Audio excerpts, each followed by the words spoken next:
ఉన్నటువంటి మన పీడీఓ అరవింద్ గారు అట్లానే నిర్మల్ జిల్లా కడెం మండలంలో విషాద ఘటన చోటు చేసుకుంది. ఆదిలాబాద్ జిల్లా ఉట్నూరుకు చెందిన విద్యుత్ శాఖ ఆపరేటర్ మంగా శ్రీనివాస్ ప్రమాదవశాత్తు నీటిలో పడి మృతి చెందాడు. లక్ష్మణ్ చందా విద్యుత్ ఉప కేంద్రానికి విధులకు వెళ్తున్నానని ఇంటి నుంచి బయలుదేరిన శ్రీనివాస్ మార్గ మధ్యంలో కడెం ప్రాజెక్టు వద్ద ఆగి పరిశీలిస్తుండగా నీటిలో పడిపోయాడు. నిన్న జరిగిన ఈ ఘటనలో మృతదేహం నేడు లభ్యమైంది. ఇక సమాచారం అందుకున్న కడెం పోలీసులు ఘటనా స్థలానికి చేరుకుని కేసు నమోదు చేసి దర్యాప్తు చేపడుతున్నారు.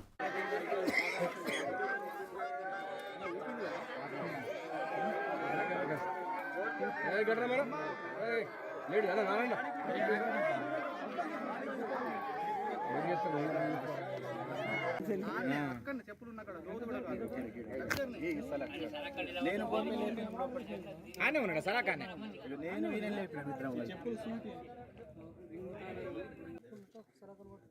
నడతలేదు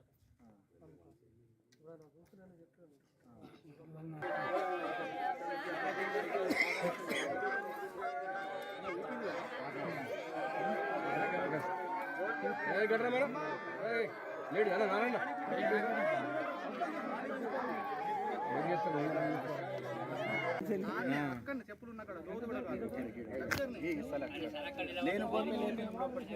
ఆనే ఉన్నాడు సరా కానీ